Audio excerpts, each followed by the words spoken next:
Voltamos aqui na sequência do nosso Além da Notícia dessa noite. Estamos ao vivo, estamos analisando os primeiros passos de Jair Bolsonaro em tempo de transição. Importante dizermos, está formando o governo, está formando já o pensamento do governo, e aí tem acertos, tem erros, tem idas e tem voltas. Eu estou vendo aqui, senhores, que os principais desafios do governo a serem enfrentados, agora vamos para a parte da economia, né? Estão mais ligados à parte da economia. Manter ou ajustar o teto de gastos votado pela atual administração. Qual o pensamento de Bolsonaro sobre isso? E a questão da reforma da Previdência. Márcio, o que dizer sobre o teto de gastos? Bolsonaro vai manter e a reforma da Previdência, que até agora é algo que não se sabe como será, né? A Previdência, o que o Paulo Guedes tem dito é que o que eles pretendem fazer é arrumar as contas públicas. Veja bem, Ronaldo, a gente tem, diante desse nosso modelo constitucional, o que está em fadiga aqui é esse modelo constitucional de 1988, que previu um estado de bem-estar social, onde o Estado não consegue dar conta de pagar tudo aquilo que ele promete de benefícios para a população. Aí todo mundo foi para a rua em 2013, porque não tinha nada daquilo que estava prometido na Constituição.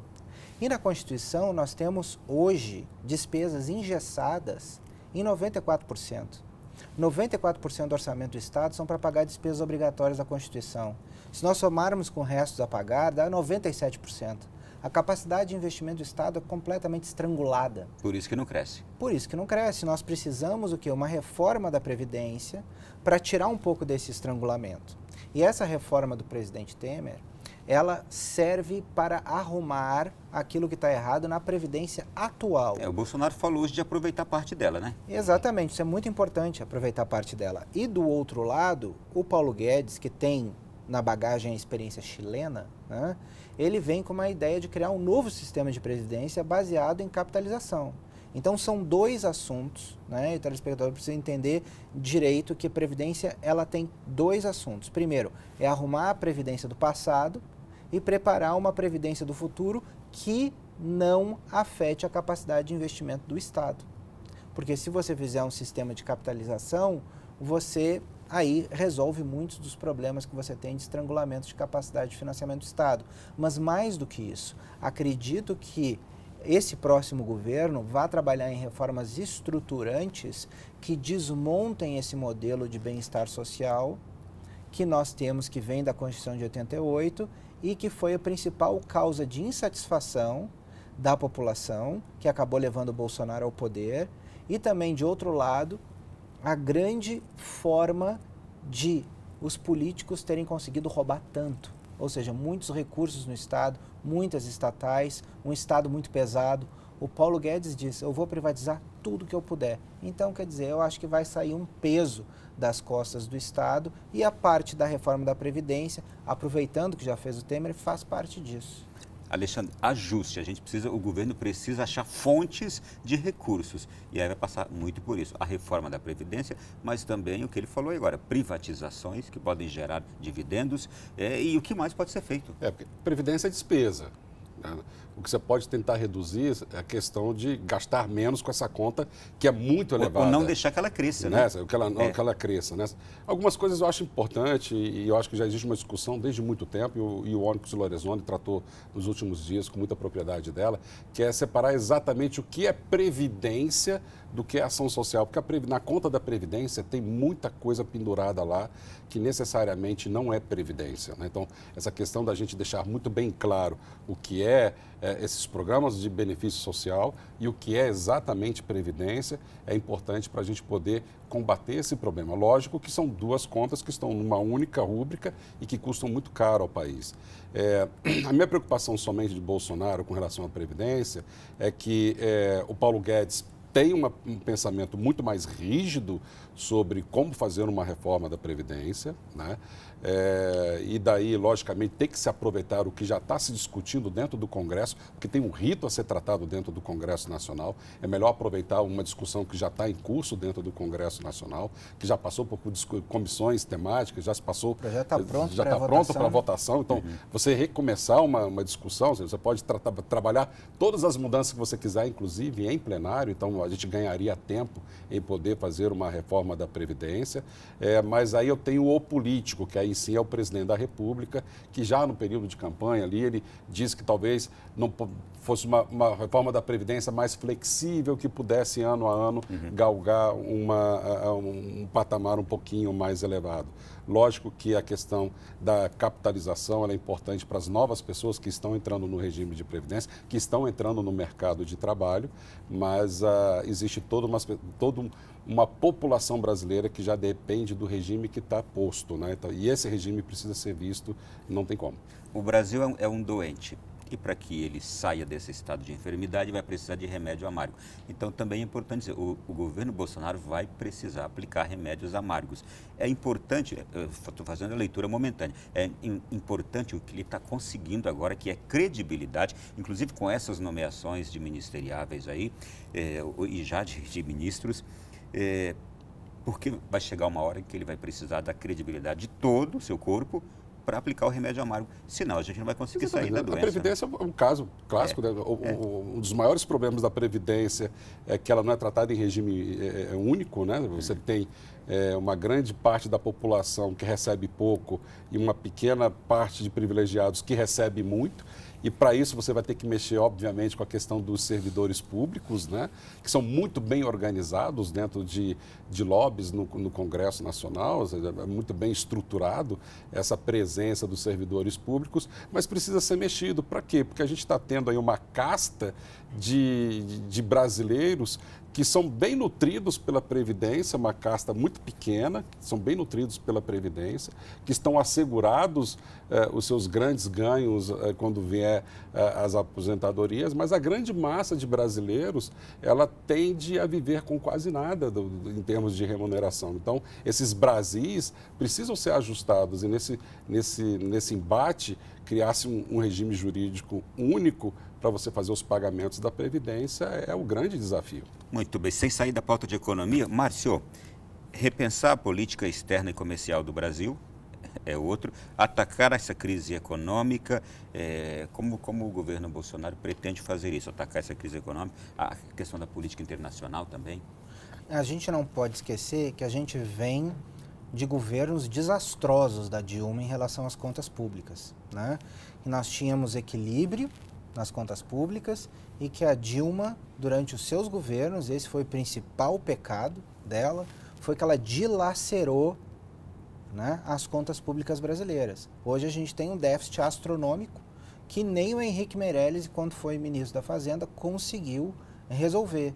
O déficit ainda está, sei lá, acho que na faixa de 130, 140... E com uma perspectiva, vamos fechar o governo Bolsonaro sem que ele saia desse patamar. Sem que ele saia desse patamar. Está no patamar profundo da onde a Dilma colocou. O Temer não conseguiu, ele conseguiu um pouco de credibilidade a mais, mas nós ainda temos um problema de déficit muito grande. Então, o governo Bolsonaro certamente vai ter que atacar isso. O Paulo Guedes vai atacar isso, porque ele é uma pessoa que vem do mercado financeiro, ele entende desse assunto, então não existe uma pessoa mais capaz para tratar disso, mas mais importante, o Paulo Guedes está trazendo para dentro do Ministério da Economia também a política de comércio exterior. Ele está trazendo o Ministério da Indústria e Comércio para dentro da economia.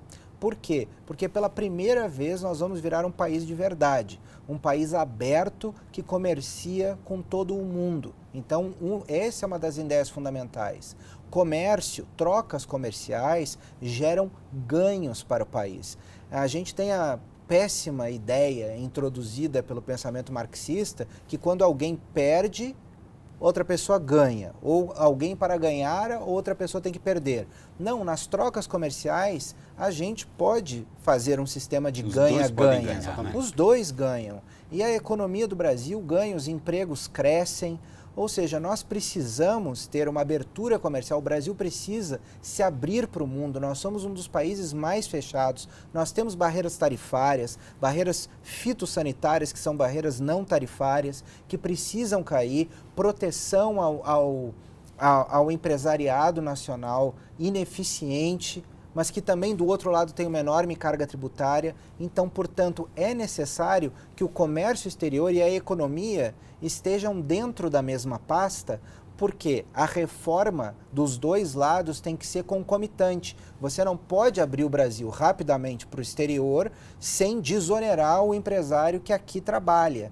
Então, portanto, são duas coisas que têm que ser feitas para e passo, uma logo depois da outra, para que a gente não tenha perdas. Mas acredito que o ganho disso vai ser enorme. Trazer indústria e comércio para dentro da economia também acaba com os subsídios e o chororô do empresariado nacional, que gosta de subsídios e proteção, ou seja, gosta do Brasil fechado ao exterior, gosta da reserva de mercado e gosta de dinheiro do governo. Acabou isso. Isso agora está indo para dentro do Ministério da Economia e o Paulo Guedes já disse, não adianta ter chororô, porque o Brasil vai se tornar uma economia competitiva, o Brasil vai virar gente grande. E é importante dizer uma coisa, quando o empresariado ganha, lucra, ele está gerando emprego e gerando também lucros para o país. Impostos. Impostos, né? Impostos, claro. Gente, nós estamos com pouquíssimo tempo, eu queria falar ainda de um assunto importante que foi a dança até agora, desses 4 dias, que é agricultura e meio ambiente. O ministério que foi fundido na cabeça do Bolsonaro no primeiro momento, no segundo voltou atrás, depois voltou e agora voltou de novo. Não funde, por enquanto temporariamente. Qual a importância de se fundir ou de não se fundir esses dois ministérios? Para falar a verdade, na hora que eu vejo uma resistência de meio ambiente não querer estar junto da agricultura, a agricultura não querer estar junto do meio ambiente, é porque as duas partes não estão entendendo. As duas partes sobrevivem da terra, sobrevivem da preservação da terra. Né? Então, quando você quer preservar aquilo, você precisa juntar na mesma sala as duas pessoas para discutir, porque senão a gente vai sempre criar essas clusterizações de que meio ambiente não conversa com a agricultura não conversa com o ambiente, e nesse meio fica o brasileiro, fica o microagricultor, fica lá a pessoa sem saber se ela pode produzir corretamente, se ela tem o direito da titularidade da terra dela. Então, ela não sabe se ela pode, de uma certa forma, avançar num processo de desmatamento ou não, o que ela precisa preservar ou não, porque, para falar a verdade, um homem do campo, ele é massacrado pelos dois lados. Ele é massacrado, principalmente o pequeno agricultor, ele é massacrado pelas grandes indústrias que já estão postas no agronegócio, mas é massacrado também por o Estado, que sobre ele pesa uma mão muito grande em termos de impostos, de cobrança, de fiscalização. Então, eu achei que a decisão de juntar agricultura e meio ambiente é mais ou menos como colocar pessoas para se entender dentro de uma mesma sala e que se produzisse um resultado positivo. Mas o que a gente ainda tem é uma visão muito retrógrada de que esses dois clusters não podem conversar, sendo que eles fazem parte do mesmo setor, que é a questão da terra, que é do meio ambiente, que é da questão, né, da gente ter da agropecuária, uma agropecuária que possa produzir bons alimentos, alimentos corretos, sem degradar o meio ambiente, e é isso que a gente quer. Então, não sei por que manter essas duas pastas separadas. Olha, o meu tempo está praticamente esgotado já aqui. Márcio, eu queria ouvir algo que seja bem simples, rápido, sobre a saúde. O que pensa Bolsonaro sobre o SUS, mas eu tenho só 1 minuto. Olha, a gente viu que provavelmente ele vai ter uma escolha técnica para a saúde de novo, né? Assim como essas outras pastas importantes, se especula o nome de um nome muito técnico, né? E eu acredito que as políticas para a saúde que ele vai desenvolver sejam nesse sentido, sejam políticas de gestão nova dentro de um modelo de saúde que ainda está antigo. Então, não acredito que se desfaça SUS nem nada disso, mas o que nós precisamos é de políticas de gestão na saúde. Por isso que se especula nomes da saúde que estejam relacionados à gestão. O problema da saúde brasileira hoje é gestão. Muito bem. Obrigado, Alexandre. Foi um prazer tê-lo aqui. Sempre um prazer estar aqui com vocês, né? A gente está sempre à disposição de poder falar de política e ainda mais nesse processo de transição de um governo que vai lidar com as nossas vidas pelos próximos 4 anos, sem dúvida nenhuma. Márcio, mais uma vez, obrigado. Obrigado, Ronaldo. É um prazer estar aqui na Canção Nova, falar com os telespectadores da Canção Nova, que é uma audiência tão qualificada e que decidem o futuro do Brasil. É muito bom estar aqui com vocês e está muito bom para falar para esse público. Obrigado, prazer. A você que nos acompanhou, esse programa pode ser revisto no nosso canal no YouTube. Vá lá, procure. Fique com Deus, boa continuidade de semana. Amanhã é dia dos fiéis defuntos. Visite aquela pessoa querida que já partiu da sua casa, da sua família e da sua vida. É um dia especial para se ir aos cemitérios. Até semana que vem, se Deus quiser, em um novo programa.